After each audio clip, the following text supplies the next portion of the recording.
Je pense que c'est quelqu'un de bonne volonté, qui aime la Guinée, qui est vraiment courageux et qui mérite d'être accompagné, d'être aidé. Et je pense que au bout du compte, il laissera une trace positive dans l'histoire de la Guinée.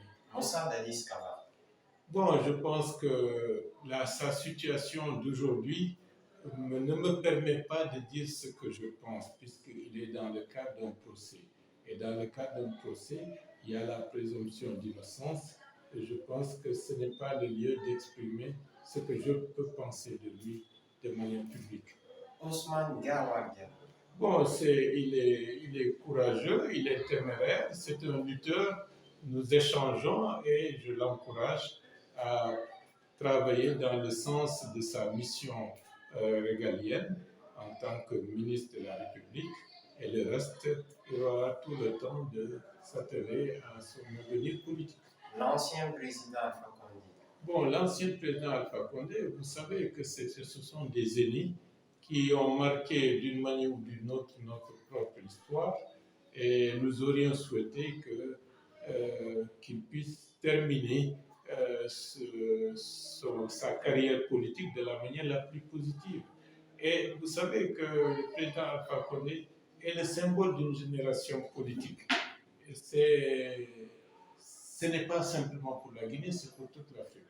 Mais malheureusement, il s'est laissé aller avec cette histoire de troisième mandat qui a plus ou moins ruiné la bonne fin d'une carrière qui aurait pu être bien remplie. Docteur Bernard Gono.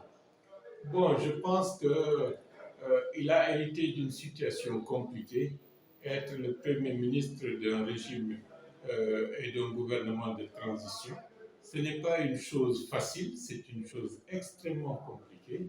Il n'était pas suffisamment préparé à la tâche et cela s'en ressent, mais nous lui souhaitons du courage, d'être ouvert, d'être à l'écoute. Ça lui permettra au fil du temps de s'améliorer, mais d'être beaucoup plus, j'allais dire, de ne pas accepter d'être embarqué dans toutes les initiatives possibles et inimaginables. Un premier ministre, des fois, coordonne l'action gouvernementale. Il n'est pas dit que n'importe quelle inauguration, il faut qu'il soit présent. Il faut qu'il laisse ses ministres faire leur devoir et que lui, il assume la part de responsabilité qui est la sienne, impulser l'action gouvernementale, la coordonner, assurer le suivi et ne rien laisser comme étant des poches, disons, d'inactivité au risque de se retrouver dans une situation d'impasse. Et là, c'est le Dalai Diallo. Bon, ça fait un bon bout de temps, on n'a pas parlé, on a eu des expériences communes ensemble, maintenant nos chemins ont divergé. Et c'est la raison pour laquelle je préfère ne pas trop m'étendre sur cet aspect. Badiko. Bon, avec lui, on a créé l'UFD dans les années, au début des années 90.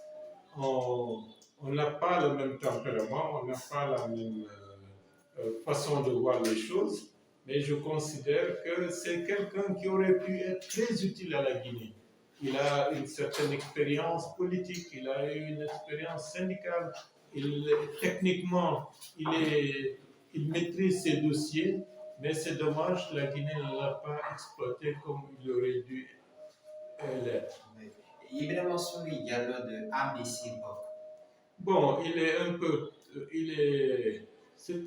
c'est la nouvelle génération politique, la génération politique des réseaux sociaux.